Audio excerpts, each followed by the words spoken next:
整洁的菜园，丰富的收获，全都离不开太阳底下老农民的影子。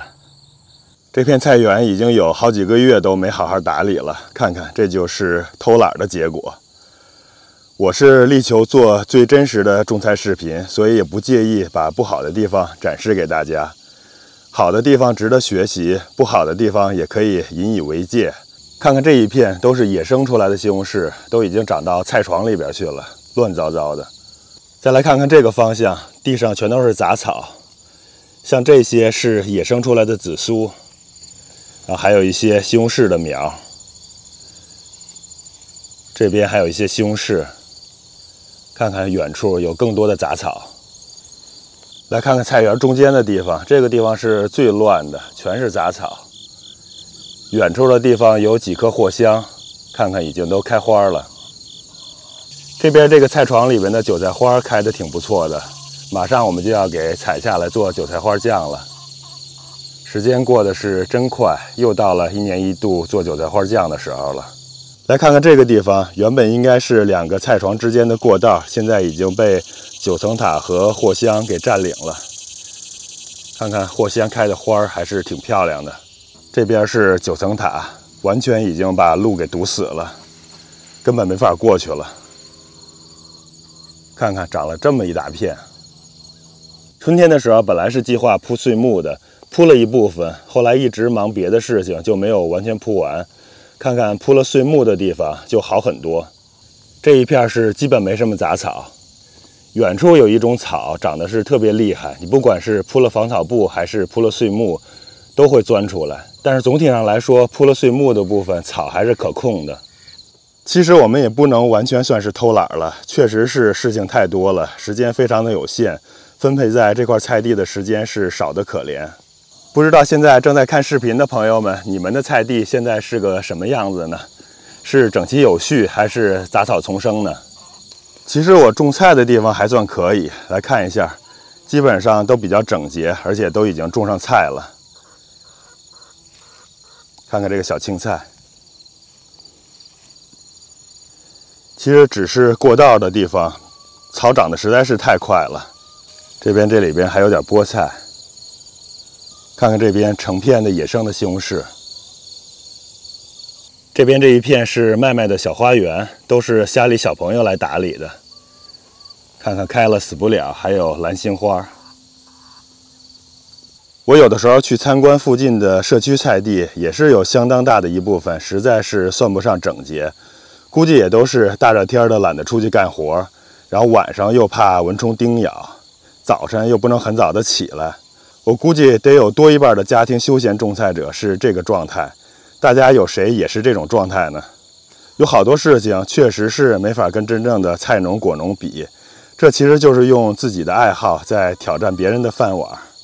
今天是周末了，总算是抽出点时间，我得把这片都给清理干净了。秋菜陆续都种下了，周围得保持干净。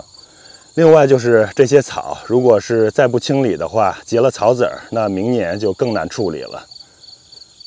看这里是当时春天的时候种下的一批姜，看看已经都长这么高了，长得特别好。不过现在土特别干，主要是周围的杂草啊，还有野生的西红柿实在是太多了，浇水都不太方便。等下我清理完了之后，得给它浇一次透水了。开始清理了，我先把这些盆栽给它搬走，换个地方。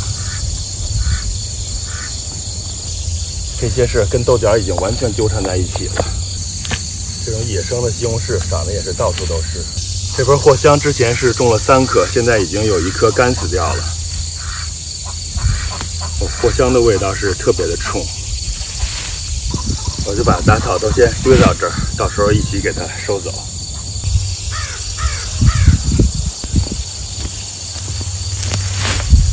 大家在清理菜园拔草的时候一定要注意，看看你的园子里有没有这种毒草。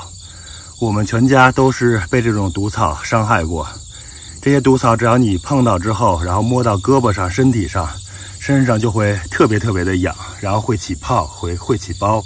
所以说，如果不小心碰到了毒草，一定要赶紧回家，用温水还有肥皂多洗几遍，清洗干净。如果万一要是皮肤比较敏感，就是已经发生一些溃烂或者起的包太多了，那就得及时的去医院治疗了。这种3叶的毒草还是挺可怕的，大家一定要非常的小心。看看这一排，稍微的清出了一条小路，可以走到里边了。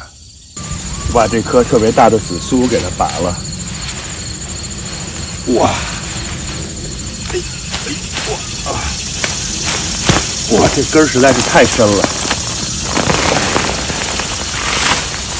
这个藿香长得挺好的，开的花儿也挺漂亮，在菜床的旁边，我们就暂时先保留下来吧。这样的话，秋天还可以收点种子。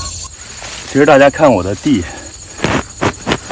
这些草或者是野生的菜，轻轻一揪就能揪下来。虽然它的根系看看是特别的发达，但是其实它扎根也扎不了太深，因为我下边实际上是铺了防草布的。看，这就是防草布。然后防草布上边是去年铺的碎木。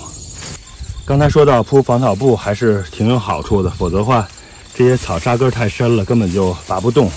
另外就是关于铺碎木，铺碎木的话，其实优点就是很环保，将来这些碎木变成了堆肥之后，其实是能滋润土壤的。但是缺点就是它第2年会长草，所以每年都要重新铺，这个就比较麻烦。铺完碎木之后，第1年上面长出的草还好，但是到了第2年，就跟普通的土地没什么大区别了。而且因为它有养分，草长得会更茂盛。所以不知道大家是怎么觉得呢？大家菜园里边是铺防草布，然后上边放碎木，还是说干脆给它一劳永逸铺上地砖呢？我当初铺碎木就是为了有机、生态、环保，也没有考虑太多。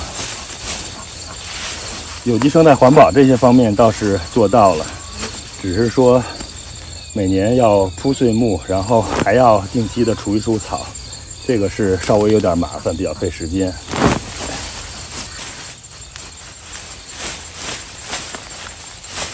我现在打算把这一片的紫苏都给它拔掉了，这样的话这条路就可以通出来了。看看它的根长得是特别发达，能把整块土都带下来。说实话，紫苏或者9层塔这些东西长得确实是要比草发达。不过好处就是紫苏泛滥的地方下边就基本上没有什么杂草了。紫苏这东西拔起来倒是也算是比较容易，就是带下了太多的土了。尽量的把土抖一抖，抖下来。不过最后我们把这些紫苏连带土都是一起堆肥的，所以上面多一点土也无所谓的。紫苏清理起来还是比较容易的，这么一会儿就已经清理干净了。来看看整理完后，这条路就也畅通了。这样的话，回头在旁边菜床种菜苗就比较方便了。看看左手边菜床里边调播的小菜苗，现在已经是长得特别好了。还有前几天移栽进去的黄瓜，现在缓苗已经结束了。现在左边还有右边还都有一些紫苏，还有杂草，我也给它清理干净。大家看看这一排整理完了，看着是不是舒服多了？现在该轮到清理这一排了。这排稍微有点不太好弄，因为这个地方种了毛瓜，爬的到处都是。我弄的时候还得稍微的小心一点，别把我的毛瓜弄断。另外就是这个地方有好多的野生的西红柿，长得个头还不错。我现在先把它摘下来了，不然就可惜浪费了。这边西红柿确实还是长得不错的，个头挺大的，也挺多的。看看有这么多，个头还都挺大的，这些都是野生的西红柿，这里边还有不少。看看远处这些红色的西红柿，还有这边还有一串是青的，但是长得特别多，也长得是相当不错。我觉得我把这些红西红柿稍微摘一摘，这一片我暂时先留下吧，到时候给这西红柿再整整枝，应该是深秋的时候还能结不少。刚刚发现外置的麦克风又是没有接好，不知道手机的声音有没有给录清楚。我录视频的时候经常会犯这种错误，主要是有时候干活一忙就忘了这些细节的东西了。看看野生的西红柿摘了有这么多，满满的一花盆。这一片真的是不太好打理，到处都是冬瓜，看看挂了白霜了。看看这还有一个更大个的毛瓜，看看还有一些丝瓜的侧蔓也已经爬到这个地方了。毛瓜或者是冬瓜其实还是特别好种的，也特别容易生长。看看这边还有，这边还有，看看这个现在还没有挂白霜，这个个头特别大。看看跟我的拳头来比一下，看旁边这个稍微有一点点发白，个头比刚才那个要小不少，但是其实也挺大的了。这一小块地呢，我暂时给换一个策略吧，这边就不把它彻底清干净了，否则的话，这些毛瓜的藤蔓也不好处理，还有这些西红柿很多发白的，长得个头特别好的，我们也想给它保留下来。这样的话，我就把西红柿的尖儿还有侧枝给它这样拽一拽，把它稍微整理一下吧。就先这样吧，等到时候这一批发白的小西红柿都变红了，我把它摘下来，然后顺便再把整个西红柿的整颗植株都给它拔下来扔掉。靠近这一边的杂草，我还是尽量给它都清理掉。看看这满地的西红柿，明年又会像杂草一样长得遍地都是。这边也是，这颗西红柿我也给它保留下来了，上面还有好多发黄的或者是发白的，个头都不错的小西红柿。菜园里边还有很多这种马齿苋，这个是长得特别老了，嫩的时候把马齿苋用热水烫一烫，然后凉拌还是挺好吃的。这个就不要了，把它拔下来。看看这些都是拔下来的马齿苋。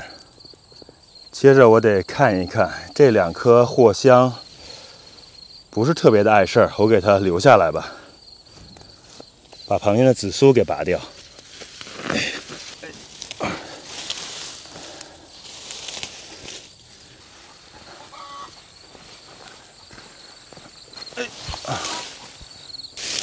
这边还有一些干掉的蚕豆的豆杆，这些用来堆肥是最好的。看看这边也是整洁多了。这个地方也是有一颗野生的毛瓜，所以我整理的时候还得特别的小心。看这颗小毛瓜也已经膨大起来了，后边这些小的瓜应该还是能坐住膨大起来的。这个地方还是混杂了太多的这种西红柿的苗，草和藤蔓都搅在一起了，实在是不好弄。这条分界线的地方的草总算是给清理干净了。看一看野生的冬瓜根部长在那个地方，剩下的这一片就全都是野生的西红柿了。上面也是有很多长得不错的，但我实在是懒得摘了，我整颗的都把它拔下来，然后扔到鸡窝喂鸡去。哎呦！